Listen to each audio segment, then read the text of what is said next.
Hello student, good morning. मी नाटे madam. Students, in previous lecture, we learn how to produce energy through the aerobic respiration of carbohydrates. आपण मागच्या तासाला कार्बोहायड्रेटपासून ऑर्गॅनिझममध्ये कशा पद्धतीने energy produce होते ते बघितलं. सेलमध्ये ग्लुकोज असतो आणि त्या ग्लुकोजमध्ये ब्लडकडून ऑक्सिजन येतो आणि हा ऑक्सिजन जो आहे तो त्या ग्लुकोजचं ऑक्सिडेशन करतो. ऑक्सिडायझेशन झाल्यानंतर कंप्लीट ऑक्सिडायझेशन झाल्यानंतर मग एनर्जी प्रोड्यूस होते. ह्या स्टेप बाय स्टेप आपण पाहिलं होतं की ग्लायकोलिसिस, मग नंतर क्रेब्स सायकलमध्ये आणि नंतर ETC एनर्जी मायटोकॉन्ड्रियामध्ये एनर्जी प्रोड्यूस होते. आपण त्याचं एका मिनिटामध्ये रिव्हिजन करूया की ग्लुकोज हे जे कार्बोहायड्रेट्स जे असतात, ह्या कार्बोहायड्रेटमध्ये काय असतात, ग्लुकोज असतात.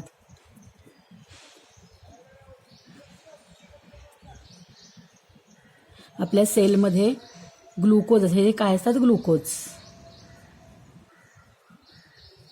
तर ह्या ग्लुकोजचं काय होतं, ऑक्सिडायझेशन होतं. ह्याचं सेलमध्ये ऑक्सिजन येतो ब्लडकडून आणि कार्बोहायड्रेटचं काय होतं, मग ग्लायकोलायसिस होतं.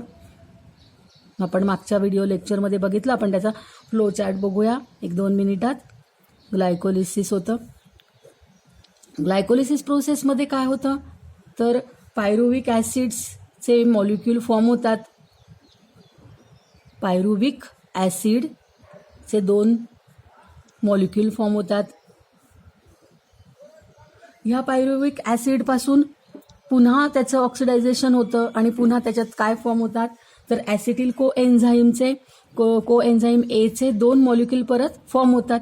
ॲसिटिल कोएन्झाईम एचे परत 2 मॉलिक्यूल काय होतात, फॉर्म होतात पायरुविक ॲसिडपासून. आणि मग त्यानंतर क्रेब्स सायकलमध्ये पुन्हा एनर्जी प्रोड्यूस होते, ATP. आणि मग क्रेब्स सायकलमधून नंतर मायटोकॉन्ड्रियामध्ये कार्बन डायऑक्साईड, वॉटर आणि पुन्हा एनर्जी, ATP एनर्जी म्हणजे कुठली, ATPची हे फॉर्म होतं. हे आपण हा असा पूर्ण एनर्जी प्रोडक्शनचा काय आहे स्टेप्स आहे. अशा पद्धतीने एनर्जी प्रोड्यूस होत जाते कार्बोहायड्रेटपासून. म्हणजे आपण जे अन्न घेत असतो त्याच्यामध्ये मोस्टली कार्बोहायड्रेट्स असतात आणि आपण सकाळी नाश्ता केल्यानंतर मग आपल्याला एनर्जी येते, आपण फुल ऑफ चार्ज होतो आणि काम करायला लागतो, कारण की बिकॉज ऑफ कार्बोहायड्रेट्स. दिवसभर आपण ह्या जेवणाच्या जे जेवलेलो असतो त्याच्या आधारे आपण एनर्जी प्रोड्यूस करत असतो आणि त्यामुळे आपल्या अंगामध्ये कार्य करण्याची शक्ती असते. पण समजा काही लोक उपोषण करतात किंवा आपणही कधी उपवास करतो, 1 दिवस उपवास केला तर संध्याकाळी आपल्याला थोडंसं अशक्तपणा येतो. 2-3 दिवस सतत उपवास झाला, 4 दिवस उपवास झाला, तर कंटिन्युअस जर 7-8 दिवस उपवास केला तर एनर्जी कशी मग प्रोड्यूस होईल. जर अन्नच जर शरीरामध्ये गेलं नाही, कार्बोहायड्रेट्स जर शरीरामध्ये घेतले गेले नाहीत तरीसुद्धा ती व्यक्ती मग जिवंत राहू शकते.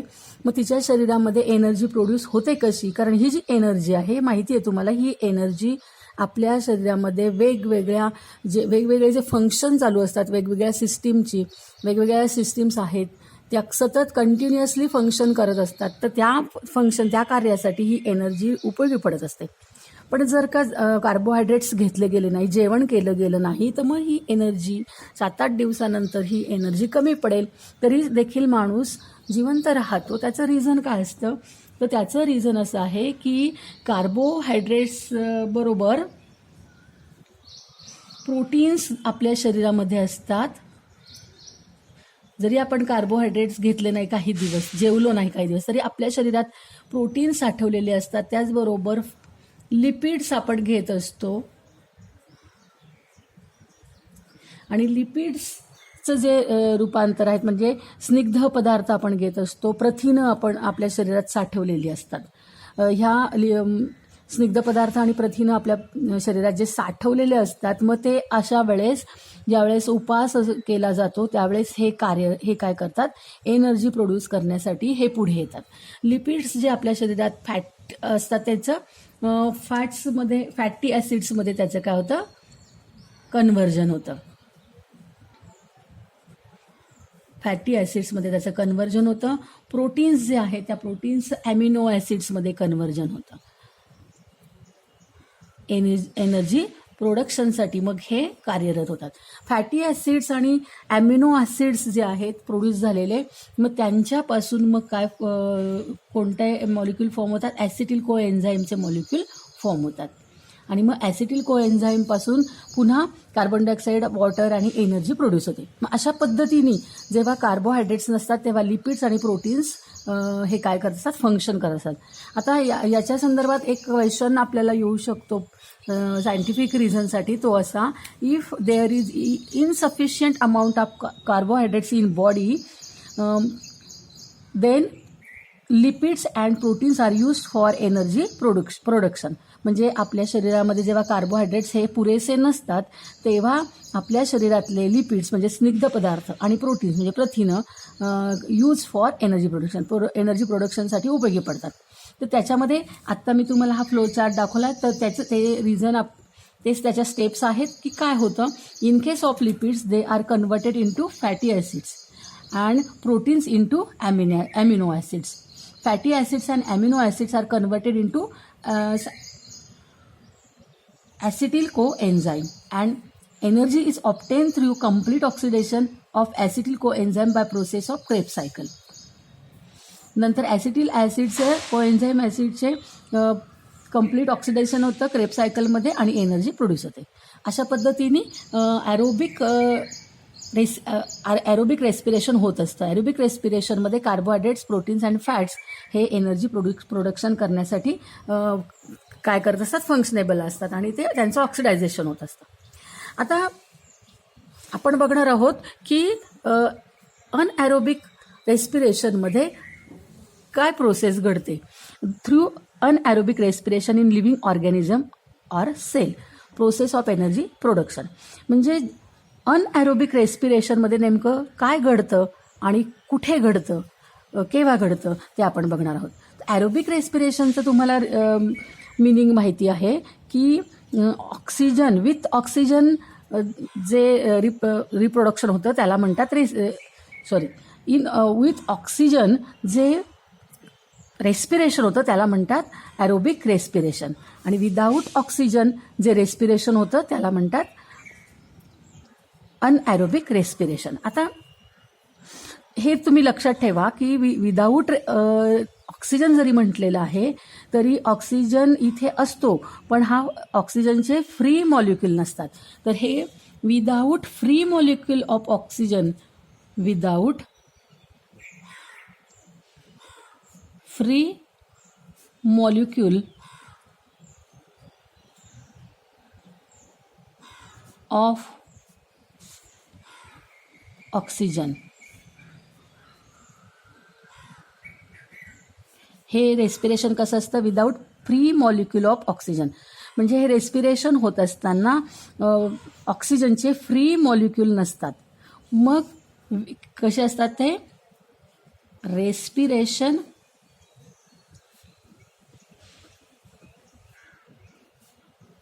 With compound of oxygen. ऑक्सिजनचे जे कंपाऊंड असतात म्हणजे ऑक्सिजनचे संयुग जे असतात त्यांच्याद्वारे हे रेस्पिरेशन केलं जातं. म्हणजे इथे ऑक्सिजन असतो नाही असं नाही, फक्त इथे ऑक्सिजनचे फ्री मॉलिक्यूल नसतात तर ऑक्सिजनच्या कंपाऊंडच्या संयुगातलं ऑक्सिजन इथे यूज केलं जातं. आता ही प्रक्रिया होते कशी बघा आणि कधी होते पहा. आधी तुम्हाला मी सांगते ही प्रक्रिया कधी होते. Some higher plants, animals and aerobic microorganism also perform anaerobic respiration if there is depletion in oxygen level in the surroundings. Higher plant, काही हायर प्लांट्स असतात, ॲनिमल्स असतात, तर हे ॲरोबिक किंवा किंवा ॲरोबिक ऑर्गॅनिझम असतात, हे सुद्धा अनॲरोबिक रेस्पिरेशन करतात. कधी करतात? If there is depletion of oxygen level in the surrounding. सराउंडिंगची जी सराउंडिंगमधील जे ऑक्सिजन आहे त्याची लेवल जर कमी झाली तर अशा वेळेस काही हायर प्लांट्स म्हणजे उच्चस्तरीय वनस्पती, प्राणी आणि काही ॲरोबिक मायक्रो ऑर्गॅनिझम हे सुद्धा अनॲरोबिक रेस्पिरेशन करतात. म्हणजे आपल्या आजूबाजूची जर ऑक्सिजन वायूची पातळी कमी झाली तर श्वसनाऐवजी विनॉक्सी श्वसन केलं जातं.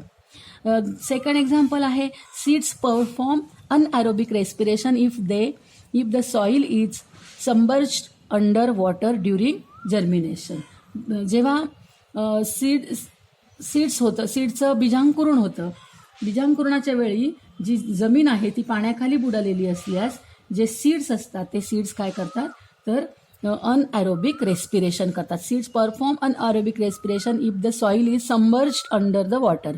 सॉईल जमीन ही पाण्याच्या खाली गेलेली असेल, बुडलेली असेल, त्यावेळेस जर्मिनेशनच्या वेळेस, बीजांकुरणाच्या वेळेस सीड्स पण काय करतात अनॲरोबिक रेस्पिरेशन करतात. तिसरं एक्झाम्पल आपण बघू शकतो. Our muscle cells also perform anaerobic respiration while performing the exercise. आपले जे स्नायूपेशी जे आहेत ह्या स्नायूपेशीसुद्धा अनॲरोबिक रेस्पिरेशन करतात जेव्हा आपण एक्झरसाइज करतो, व्यायाम करतो किंवा आपण पळतो. जेव्हा आपण पळतो त्यावेळेस आपले स्नायू किंवा आपण व्यायाम करतो त्यावेळेस आपले स्नायूसुद्धा काय करतात अनॲरोबिक रेस्पिरेशन करतात. Due to this less amount of energy is produce in our body and lactic acid accumulates due to which we feel tired. ज्यावेळेस आपण व्यायाम करतो किंवा आपण पळतो, धावतो, त्यावेळेस आपल्या शरीरामधली जी एनर्जी जी आहे ती काय झालेली असते, कमी होते. त्याचं कारण म्हणजे धावल्यामुळे, पळाल्यामुळे आपल्या स्नायूंमध्ये लॅक्टिक ॲसिड्स काय होतात, ॲक्युम्युलेट्स होतात. आणि हे लॅक्टिक ॲसिड जे आहे ते आपल्या शरीरामध्ये साठल्यामुळे, उदाहरणार्थ बघा, आपण जेव्हा खूप धावतो पळतो तेव्हा आपले पाय दुखायला लागतात, कारण की आपल्या पायांच्या स्नायूंमध्ये लॅक्टिक ॲसिड्स काय होतं, जमा होतं. आणि लॅक्टिक ॲसिड तिथं जमा झालं, एनर्जी कमी पडते आणि लॅक्टिक ॲसिडमधून पाय आपले काय होतात, दुखायला लागतात आणि मग आपल्याला थकल्यासारखं वाटतं. आणि मग अशा वेळेस एनर्जी कमी पडते. मग अशा वेळेस आपले ते स्नायू काय करतात, अनॲरोबिक रेस्पिरेशन करतात. आणि अनॲरोबिक रेस्पिरेशन केल्यामुळे एनर्जी ही कमी पडते, कारण ॲरोबिक रेस्पिरेशनमध्ये एनर्जी जास्त प्रोड्यूस होत असते आणि अनॲरोबिक रेस्पिरेशनमध्ये एनर्जी ही कमी प्रोड्यूस होत असते. आणि म्हणून आपल्याला त्यावेळेस काय होतं, थकल्यासारखं होतं. जेव्हा आपण व्यायाम करतो, धावतो, आपल्याला थकल्यासारखं होतं. आता आपण जसं बघितलं की ॲरोबिक रेस्पिरेशनमध्ये काय पद्धतीने स्टेप्स असतात, तर आपण अनॲरोबिक रेस्पिरेशनमधल्या स्टेप्स बघूया की इथे सुद्धा अनॲरोबिक रेस्पिरेशनमध्ये सुद्धा काय होतं, इथे सुद्धा ग्लुकोजचं काय होतं, ऑक्सिडायझेशन होतं. आता हा जो ग्लुकोज आहे ह्याचं ऑक्सिडायझेशन होण्याच्या स्टेप्स काय आहेत, तर ग्लायकोलायसिस आणि मग ग्लायकोलायसिसपासून आपल्याला माहिती आहे पायरुविक ॲसिड्सचे मॉलिक्यूल फॉर्म होतात. पायरुविक ॲसिड्सपासून इथे जसं रेस्पिरेशनमध्ये पायरुविक ॲसिड्सपासून ॲसिटिल कोएन्झाईम हे मॉलिक्यूल फॉर्म होतात.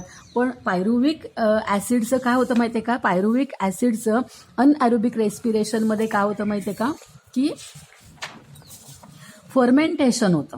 त्याचं काय होतं, ह्याचं फर्मेंटेशन होतं. म्हणजे इथे कोणती क्रिया घडते, खरं तर ही फर्मेंटेशनची स्टेप्स आहे.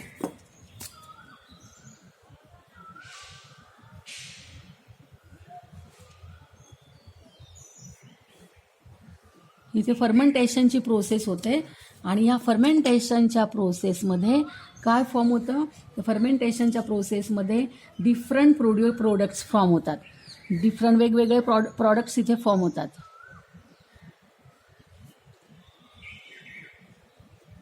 कोणते उदाहरणार्थ व्हिनेगर,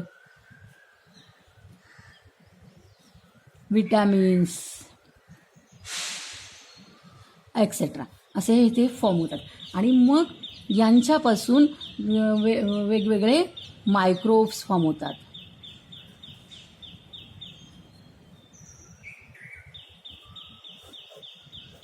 असे फॉर्म होतात. तर इथं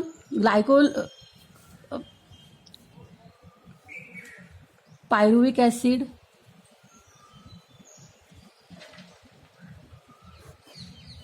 पायरुविक ॲसिडचं फर्मेंटेशन इथे समजा आपण 3 उदाहरणं बघितले मगाशी. पायरुविक ॲसिड्स तर फॉर्म होतच ग्लायकोलिसिसपासून, पण जेव्हा आपण एक्झरसाइज करतो तर एक्झरसाइजमध्ये काय फॉर्म होतं, तर फर्मेंटेशन होतंच, पण काय फॉर्म होतं, तर लॅक्टिक ॲसिड फॉर्म होतं. आपण जेव्हा एक्झरसाइज करतो तेव्हा काय फॉर्म होतं, लॅक्टिक ॲसिड आपल्या मसल सेलमध्ये फॉर्म होत असतं. आणि मग ह्या लॅक्टिक ॲसिडपासून काय फॉर्म होतं, तर erythrocytes muscle cell, erythrocytes form होत असतं, मसल सेल्स.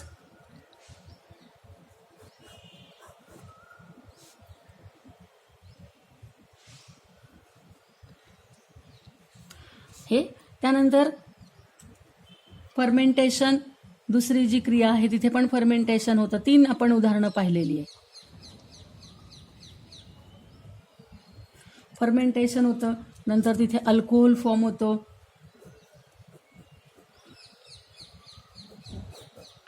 आणि अल्कोहोलपासून ईस्ट फॉर्म होतं. अशा पद्धतीने अनॲरोबिक रेस्पिरेशनमध्ये ग्लुकोजचं ऑक्सिडायझेशन होतं, ग्लायकोलायसिस होतं, पायरुविक ॲसिड्स फॉर्म होतात. आणि वेगवेगळ्या उदाहरणामध्ये काही उदाहरणांमध्ये फर्मेंटेशन होऊन अल्कोहोल फॉर्म होतो, ईस्ट फॉर्म होतो. काही उदाहरणांमध्ये पायरुविक ॲसिडचं फर्मेंटेशन होतं आणि नंतर व्हिनेगर, व्हिटॅमिन्स फॉर्म होतात व्हेरियस मायक्रोब्ससाठी. आणि काही उदाहरणांमध्ये म्हणजे आपण व्यायाम करतो तेव्हा पायरुविक ॲसिडचं फर्मेंटेशन होतं, लॅक्टिक ॲसिड्स फॉर्म होतं आणि मसल सेल्समध्ये इरिथ्रोसाइट्स फॉर्म होत असतं. अशा पद्धतीने आपण ॲरोबिक रेस्पिरेशन आणि अनॲरोबिक रेस्पिरेशनमध्ये काय स्टेप्स होतात याची आपण स्टडी केलेली. कंपॅरेटिव्हली जर स्टडी केलं तुम्ही तर तुमच्या लक्षात येईल की दोन्ही स्टेप्समध्ये ग्लुकोजचं काय होत असतं, ऑक्सिडायझेशन होत असतं. म्हणजे इथे सुद्धा ग्लुकोजचं ऑक्सिडायझेशन होतं, इथं सुद्धा ग्लुकोजचं ऑक्सिडायझेशन होतं. हे इथे जेव्हा कार्बोहायड्रेट्स कमी पडतात तेव्हा लिपिड्स आणि प्रोटीनचं ऑक्सिडायझेशन होतं आणि एनर्जी फॉर्म होते. शेवटी काय होते, ही एनर्जी फॉर्म होत असते. तर हे दोन्ही चार्ट अतिशय महत्त्वाचे आहेत, फ्लो चार्ट, तर तुम्ही त्यांचा स्टडी करून ठेवा. तर स्टुडंट, तुम्हाला आजचं व्हिडिओ लेक्चर कसं वाटलं, आवडलं का? जर आवडलं असेल तर व्हिडिओला लाईक करा आणि सबस्क्राईब केलं नसेल अजूनपर्यंत चॅनलला तर सबस्क्राईब करा. थँक्यू.